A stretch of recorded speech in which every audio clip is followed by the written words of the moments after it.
नमस्कार, मैं हूं मोनिका सिंह। क्या दुनिया एक और महायुद्ध की दहलीज पर खड़ी है? क्या वेस्ट एशिया में शांति की बात सिर्फ एक छलावा है? और क्या बातचीत के पर्दे के पीछे मिसाइल्स का खेल जारी है? क्योंकि आज दुनिया के 3 सबसे बड़े युद्ध क्षेत्रों से एक ऐसी तस्वीर सामने आई है जिन्होंने वैश्विक सुरक्षा पर नए सवाल खड़े कर दिए हैं। एक तरफ अमेरिका के राष्ट्रपति डोनाल्ड ट्रंप दावा कर रहे हैं कि उन्होंने दूसरे विश्व युद्ध के बाद का सबसे बड़ा हमला टाल दिया है।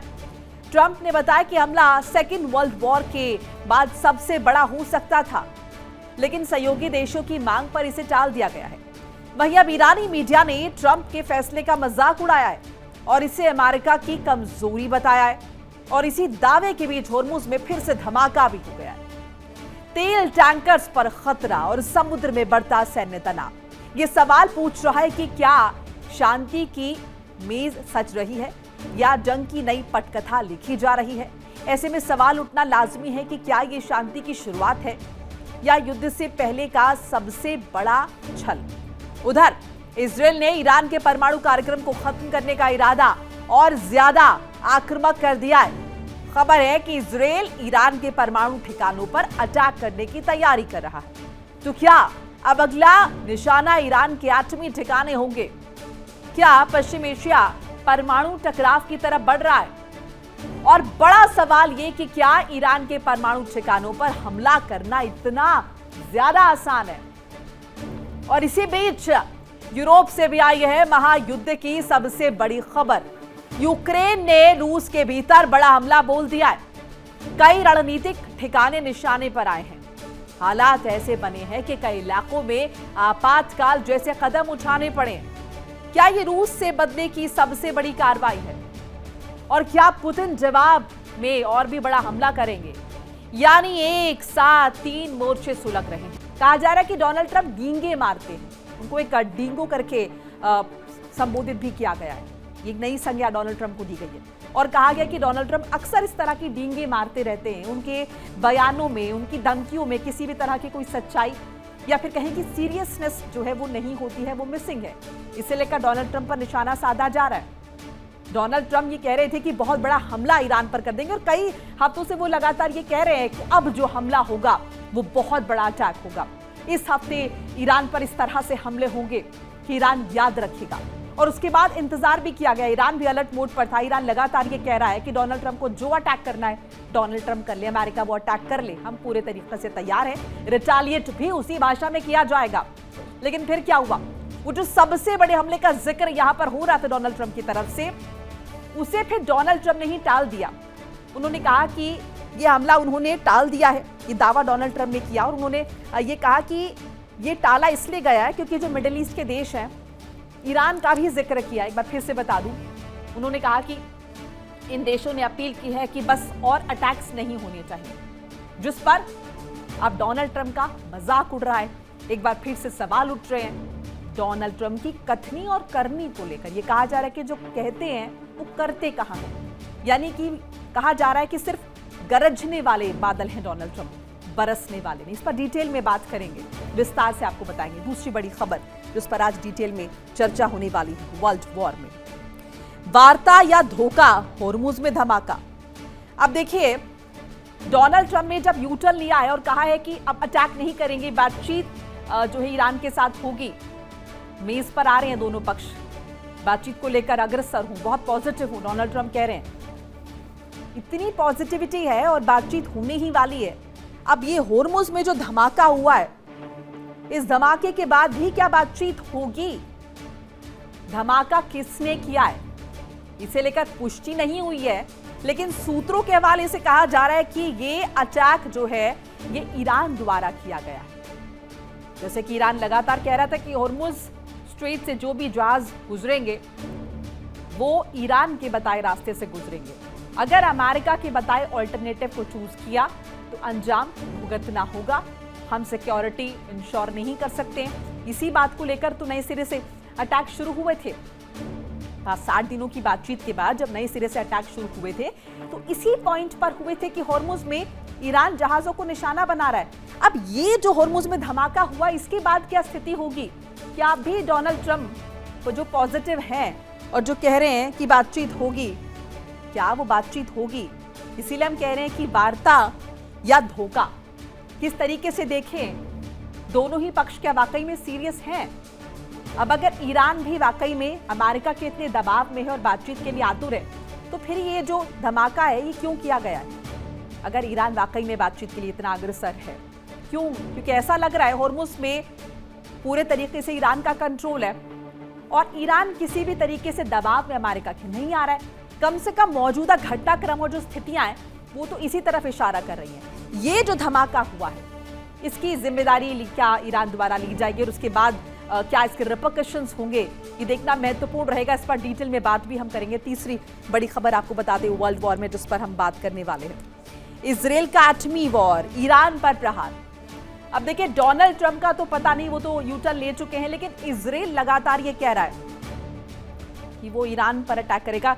ये रिपोर्ट्स आई हैं कि इजराइल ऐसी प्लानिंग कर रहा है कि वो ईरान के परमाणु ठिकानों को निशाना बनाएगा, ईरान पर प्रहार करेगा। अब सवाल ये उठता है कि क्या इजराइल इस पोजीशन में है कि वो डायरेक्टली ईरान पर अटैक कर सकता है?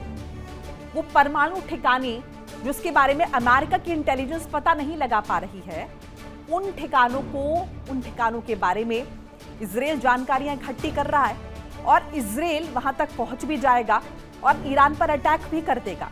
यानी जो काम अमेरिका नहीं कर पा रहा वो काम इजराइल कर देगा। और साथ साथ बूते का भी जिक्र करना होगा। क्या इजराइल ईरान से दो हाथ करने के लिए तैयार है? क्या इजराइल ऐसा कर पाएगा? क्योंकि अभी तक अगर हम देखें तो डायरेक्टली ईरान और इजराइल के बीच युद्ध नहीं छिड़ा है। इजराइल जो अटैक कर रहा है वो लेबनान में कर रहा है, वो प्रॉक्सी गुट को निशाना बना रहा है। लेकिन अगर वो ईरान पर इस तरह के अटैक करेगा, पहले तो ये कि क्या वो अटैक कर पाएगा, और दूसरा ये कि अगर करेगा तो उसके अंजाम क्या होंगे? क्या ईरान चुप बैठेगा? सवाल ये भी कि जो अमेरिका नहीं कर पाया वो इजराइल कर देगा। इसे लेकर बहुत विस्तृत तरीके से आपके साथ रिपोर्ट हम साझा करेंगे। और अगली खबर का रुख करते हैं जिस पर हम बात करने वाले हैं वर्ल्ड वॉर में, यूक्रेन का ब्रह्मास्त्र, रूस में आपातकाल। अब देखिए, ये मोर्चा भी हम नहीं भूल सकते। कई सालों से लगातार जंग चल रही है। पिछले कई दिनों से रूस जो है वो यूक्रेन पर लगातार अटैक्स कर रहा था। कई दिनों से, कई रातें यूक्रेन में तबाही देखने को मिली है। अब बीती रात ये जो अटैक किया गया है यूक्रेन द्वारा, कहा जा रहा है ब्रह्मास्त्र है। यानी इतने दिन में जो रूस ने किया है, एक दिन में वो काम यूक्रेन ने कर दिया है। बताया जा रहा है ये जो अटैक्स हुए हैं, मॉस्को, क्रेमलिन को निशाना बनाया गया, बड़े पैमाने पर तबाही हुई है। एनर्जी जो स्रोत हैं रशिया के, रूस के, उनको अटैक किया गया है यूक्रेन की तरफ से। यानी कि आर्थिक तौर पर रूस को और तोड़ने की भरसक कोशिश जो है वो यूक्रेन की तरफ से की जा रही है। लगातार इस तरह के अटैक्स हमने इससे पहले जो राउंड हुआ था उसमें भी हमने देखा। अब रूस इससे कैसे निपटेगा और क्या जिसे हम ब्रह्मास्त्र कह रहे हैं, ये जो अटैक अभी किया है यूक्रेन ने, इसके बाद अब रूस पलटवार करेगा और यूक्रेन में बड़े पैमाने पर तबाही होगी। किस तरह के अटैक्स होंगे, क्योंकि अब ये जो युद्ध है ये किस तरीके से इसकी रूपरेखा बदल रही है, और अगर हम देखें तो लगातार एक दूसरे को तोड़ने की कोशिश की जा रही है। इस पर बात करेंगे। स्पीच बता रहे डोनाल्ड ट्रंप का बड़ा दावा, ईरान पर रोका बड़ा सैन्य हमला। डोनाल्ड ट्रंप ने कहा सोमवार से शुरू होगी वार्ता। अब सोमवार से वार्ता शुरू होगी, इस बात को लेकर बहुत पॉजिटिव डोनाल्ड ट्रंप के दावे को तेहरान ने ठुकरा दिया है। इस बीच जिक्र हम इस बात का भी कर रहे थे कि जो हॉर्मुज़ में हुआ है, क्या इसके बाद भी ये बातचीत होगी? सकारात्मक रहेंगे डोनाल्ड ट्रंप। ईरान हमले के यू टर्न पर गिरे हैं डोनाल्ड ट्रंप के पीछे हटने पर ईरान का तंज। ईरान ने कहा झूठा है ये दावा, कमजोरी छिपाने की कोशिश है। यानी कि नहीं करने वाले थे डोनाल्ड ट्रंप अमेरिका कोई बड़ा हमला, और अब ये कहकर कि हमने अपने सहयोगी देशों की वजह से इस हमले को रोक दिया है, ये अपनी कमजोरी छिपाने की कोशिश है, झूठा दावा है। वहीं दशकों की जंग के बाद पहली बार झुका है हमास, हथियार छोड़ने को तैयार। इजराइल धीरे धीरे गाजा से अपनी सेना हटाएगा, अब खत्म होगी इजराइल से जंग। क्या वाकई में ऐसा होगा, ये देखना महत्वपूर्ण रहने वाला है। इस बीच यूक्रेन का रूस पर करारा पलटवार, मॉस्को में ड्रोन हमले से हड़कंप मच गया है। रूस के तेल ठिकानों को निशाना बनाया गया। ऑयल रिफाइनरी पूरे तरीके से तबाह कर दी गई है। अब इसका किस तरीके से जवाब जो है वो रूस देगा, ये देखना होगा। क्या रूस भी यूक्रेन पर बड़ा अटैक करेगा? वहीं होर्मुज पर ट्रंप का शांति दावा। ओमान तट के पास टैंकर के करीब धमाका हुआ है। ईरान ने तेल टैंकर पर मिसाइल दागी है। शांति के बाद या जंग की आहट? अब चाहता क्या है ईरान? क्या वाकई में ईरान चाहता है? क्योंकि ईरान में एक धड़ा है जो इस बातचीत के पक्ष में नहीं है, जो ये कह रहा है कि अमेरिका के साथ दो हाथ हो जाए, बदला ले लिया जाए खामनेई की मौत का, और जो बड़े पैमाने पर नुकसान अमेरिका ने किया है। और शायद इसी कड़ी में आप देख रहे हैं कि किस तरीके से अग्रेसिव होता हुआ ईरान नजर आ रहा है। और ऐसे में जो ट्रंप का शांति दावा है वो फेल होता हुआ नजर आ रहा है। ओमान तट के पास टैंकर के करीब धमाका हुआ है। ईरान ने तेल टैंकर पर मिसाइल दागी है। अब ऐसे में वो जो शांति की बात है कि आपके ठंडे बस्ते में चली जाएगी, क्योंकि जंग की आहट नजर आ रही है। और इस बार ये जो इनिशिएट है एक बार फिर से ईरान की तरफ से हुआ है। क्या शांति की बातें सिर्फ दुनिया को दिखाने के लिए हो रही है? क्या बातचीत की टेबल सज रही है लेकिन समंदर में बारूद बिछाया जा रहा है? और क्या होर्मुज जल डमरू मध्य अब भी दुनिया का सबसे बड़ा बारूद का दरवाजा बना हुआ है? एक तरफ अमेरिकी राष्ट्रपति डोनाल्ड ट्रंप दावा कर रहे हैं कि ईरान के साथ नई बातचीत शुरू होगी, होर्मुज में शांति का रास्ता निकल रहा है, और जिस हमले से पूरा पश्चिम एशिया जल सकता था उसे उन्होंने रोक लिया है। लेकिन दूसरी तरफ उसी होर्मुज के मुहाने पर एक तेल टैंकर के पास धमाका होता है। मिसाइल दागे जाने के दावे सामने आते हैं। समुद्री सुरक्षा एजेंसी अलर्ट जारी करती है और पूरी दुनिया की नजर फिर उसी समुद्री रास्ते पर टिक जाती है जहां से दुनिया की ऊर्जा की धड़कन गुजरती है। सवाल सिर्फ इतना नहीं कि धमाका किसने किया, सवाल यह भी है कि अगर शांति की डील इतनी करीब है तो फिर बारूद की गंध क्यों बढ़ रही है?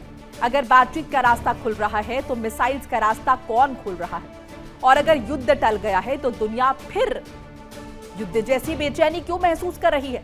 ट्रंप दावा कर रहे हैं कि उन्होंने दूसरे विश्व युद्ध के बाद होने वाले सबसे बड़े संभावित सैन्य हमले को रोक दिया है। उन्होंने कहा कि हजारों जानें बचाने के लिए उन्होंने बातचीत को चुना है। लेकिन उसी वक्त होर्मुज में धमाके की इस खबर ने कहानी को नए सिरे से मोड़ दिया है।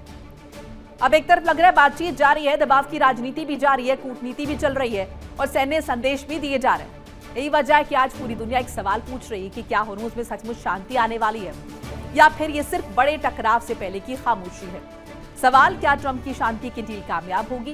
क्या ईरान वास्तव में समझौते की ओर बढ़ रहा है, या फिर होर्मुज में मिसाइल्स की गूंज बता रही है कि पश्चिम एशिया अभी भी बारूद के ढेर पर बैठा है? अब यह डील है या धोखा है? ट्रंप का वार्ता पर बड़ा दावा तो हुआ है। ईरान से नई वार्ता सोमवार से शुरू होने का दावा है। सैन्य कार्रवाई के बजाय बातचीत पर जोर दिया जा रहा है। हजारों जानें बचाने के लिए टाला है हमला, ये डोनाल्ड ट्रंप ने दावा किया है। परमाणु मुद्दे पर समाधान की उम्मीद भी जताई है। होर्मुज खोलने का भी दावा किया है।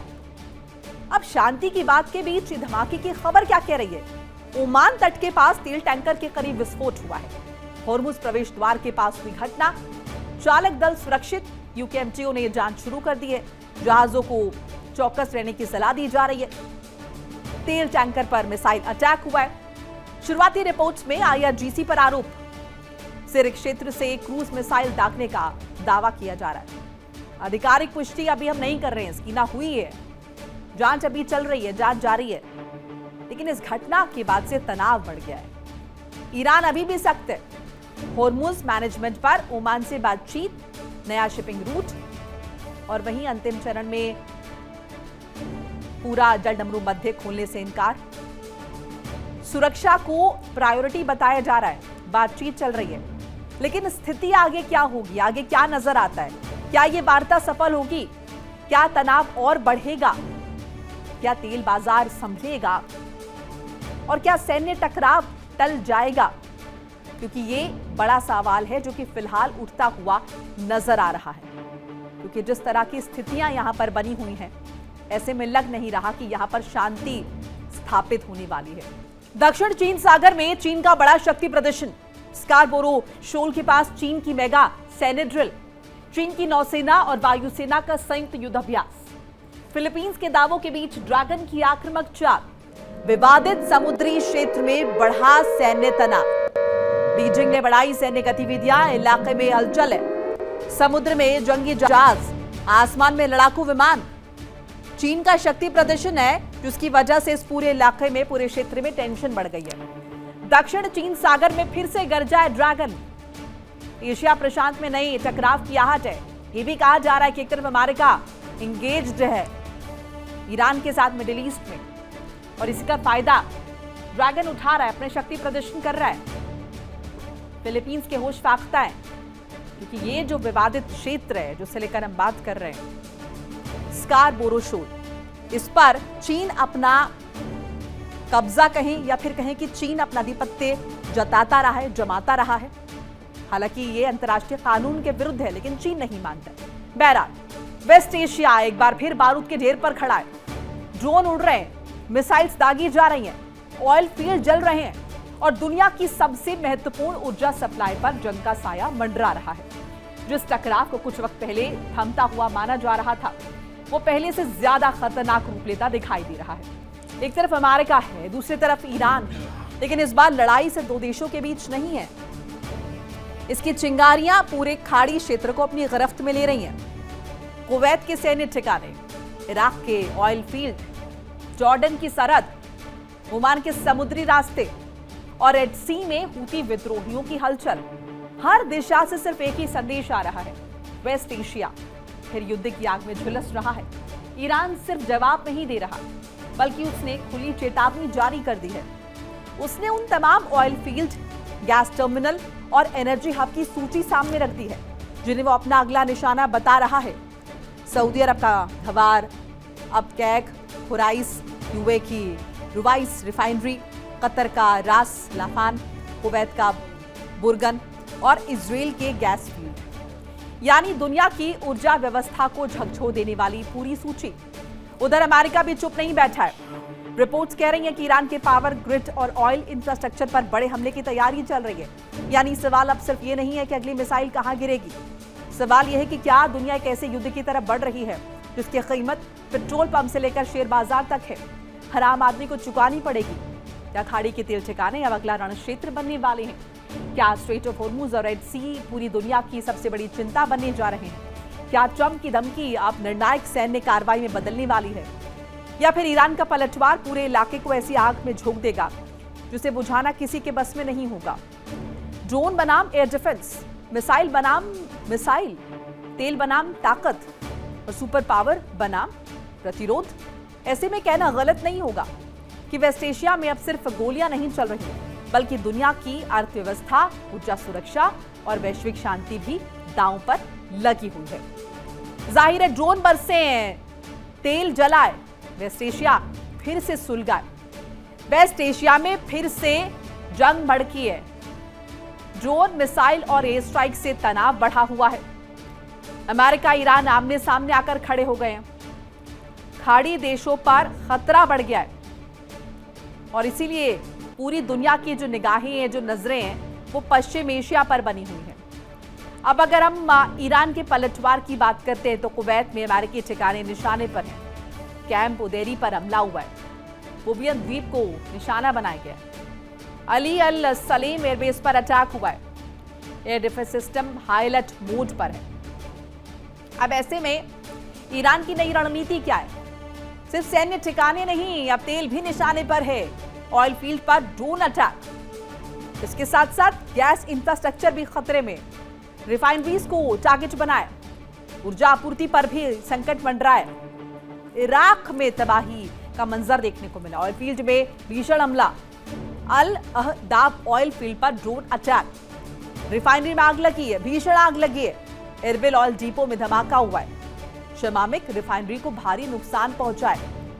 ईरान की जो टारगेट लिस्ट है उसका जिक्र कर लेते हैं। सऊदी अरब है, सऊदी अरब के Ghawar oil field, Abqaiq oil facility, Khurais oil facility. अगर हम यूएई की बात करते हैं तो यूएई में रुवाइस रिफाइनरी, जकुम ऑयल फील्ड, कतर की बात करते हैं, नॉर्थ फील्ड है, रास लाफान एलएनजी है, कुवैत का जिक्र करते हैं, बुर्गन ऑयल फील्ड है, बहरीन में सिट्रा रिफाइनरी है, इजराइल का जिक्र कर लेते हैं, Leviathan gas field, Tamar gas field है। ईरान ने सीधी धमकी दी है, साउथ पास पर हमला हुआ तो माकूल जवाब मिलेगा। रास लाफान एलएनजी को निशाना बनाने की चेतावनी दे दी है। ऊर्जा ठिकानों पर जवाबी कार्रवाई का दावा कर दिया है। ऐसे में तनाव और बढ़ने के पूरे संकेत यहां पर मिल रहे हैं। कई मोर्चों पर हमला, एक साथ कई देशों में तनाव बढ़ा है। कुवैत में ड्रोन हमले, इराक में ऑयल फील्ड निशाने पर, जॉर्डन की और मिसाइल्स, ओमान तट के पास ड्रोन गतिविधि। इसके अलावा रेड सी में भी खतरा उत्पन्न हुआ है। हूती विद्रोही एक्टिव हो गए हैं। रेड सी में गतिविधि बढ़ गई है। जहाजों पर खतरा बढ़ गया है। तेल टैंकर्स के रास्ते बदले गए। इसका असर किस पर पड़ेगा? समुद्री व्यापार पर। अमेरिकी अलर्ट मोड पर आ गए। दूतावास ने चेतावनी जारी कर दी है। हालात और बिगड़ सकते हैं। अमेरिकी नागरिकों को सतर्क रहने की, चौकस रहने की सलाह दी जा रही है। तनाव बढ़ने की आशंका के चलते अमेरिकी जवाब की भी तैयारी की जा रही है। पावर इंफ्रास्ट्रक्चर पर नजर बनी हुई है अमेरिका की। ऑयल फैसिलिटी भी निशाने पर है। अमेरिका इजराइल की रणनीति पर चर्चा हो रही है। और चिंता किसकी बढ़ रही है? दुनिया की। जाहिर है युद्ध का असर क्या होगा। खाड़ी से दुनिया तक संकट फैलेगा। ये संकट सीमित नहीं रहेगा। तेल सप्लाई पर खतरा होगा। ऊर्जा बाजार में बेचैनी बढ़ेगी। वैश्विक व्यापार पर असर होगा इसका। शिपिंग रूट्स पर जोखिम बढ़ेगा। अब इन सब के बीच बड़ा सवाल क्या है? बड़ा सवाल ये कि क्या वेस्ट एशिया लंबी जंग की ओर बढ़ रहा है? क्या बढ़ेगा अमेरिकी हमला? क्या ईरान पलटवार करेगा और पलटवार करेगा? क्या तेल बाजार में उथल पुथल मचेगी? और क्या पूरी दुनिया इससे प्रभावित हो जाएगी? ये कुछ महत्वपूर्ण सवाल है जो कि इस सिचुएशन के बाद उठते हुए नजर आ रहे हैं। क्या पश्चिम एशिया अब उस मोड़ पर पहुंच चुका है जहां अगली चिंगारी सिर्फ मिसाइल्स की नहीं बल्कि परमाणु तबाही की हो सकती है? क्या इजराइल ईरान के सबसे सुरक्षित न्यूक्लियर प्लांट्स पर हमला करने की तैयारी कर चुका है? क्या तेहरान का परमाणु कार्यक्रम दुनिया को तीसरे विश्व युद्ध की दहलीज पर ले आया है? और सबसे बड़ा सवाल, अगर फोर्दो, नतांज, इस्फहान या बुशहर जैसे परमाणु ठिकानों पर हमला हुआ तो क्या सिर्फ ईरान नहीं, पूरा पश्चिम एशिया रेडियो एक्टिव संकट की चपेट में आ जाएगा? आज सवाल उस टकराव का है जिसकी नींव दशकों पहले रखी गई थी। जहां कभी दोस्ती थी वहां आज दुश्मनी है। जहां कभी परमाणु तकनीक का सहयोग था वहीं परमाणु हमले की आशंका है। और इस पूरी कहानी के बीच सबसे बड़ा किरदार है अमेरिका।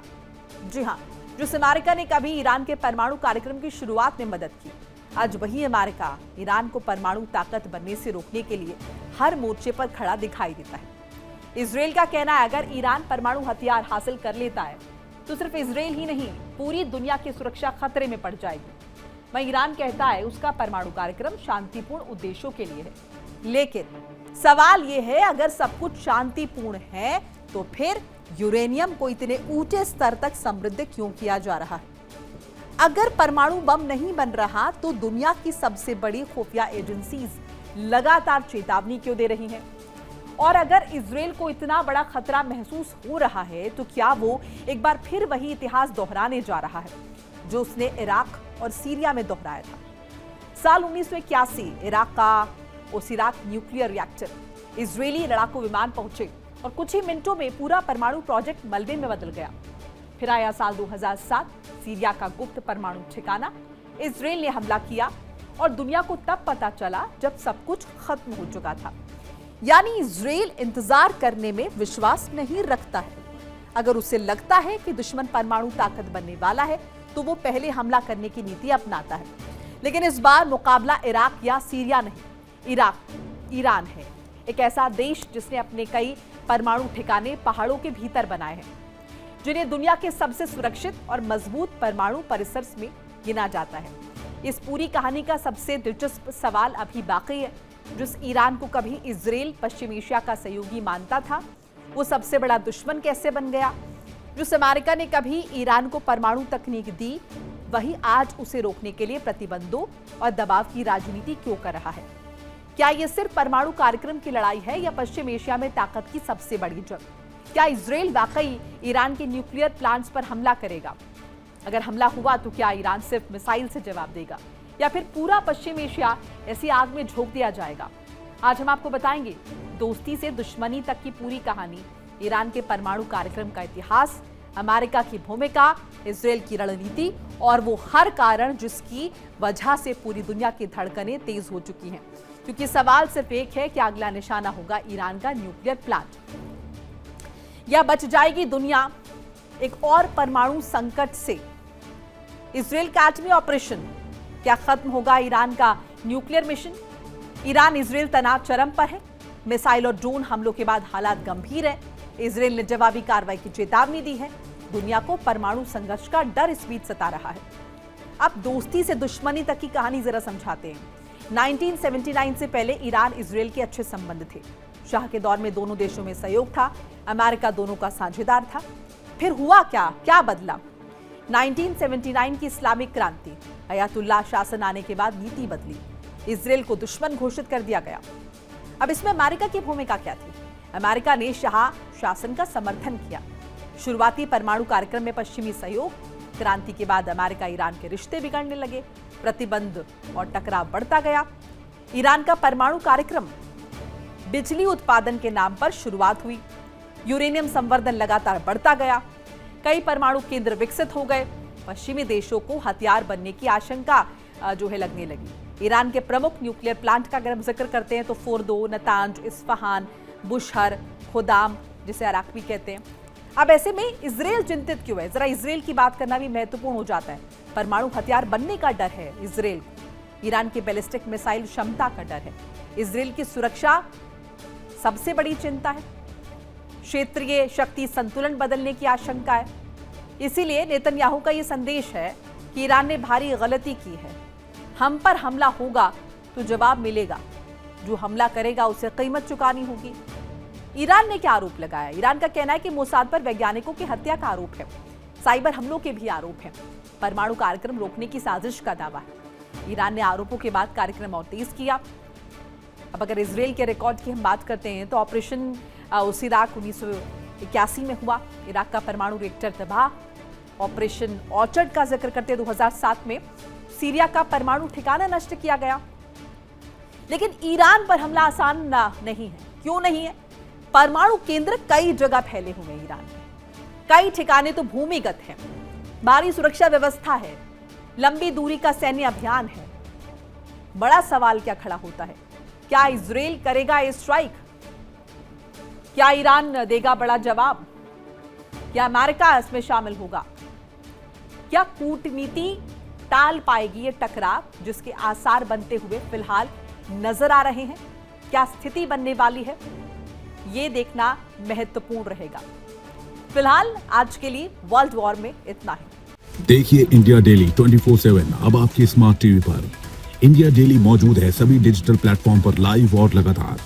इंडिया डेली 24/7 हर दिन राष्ट्र को समर्पित।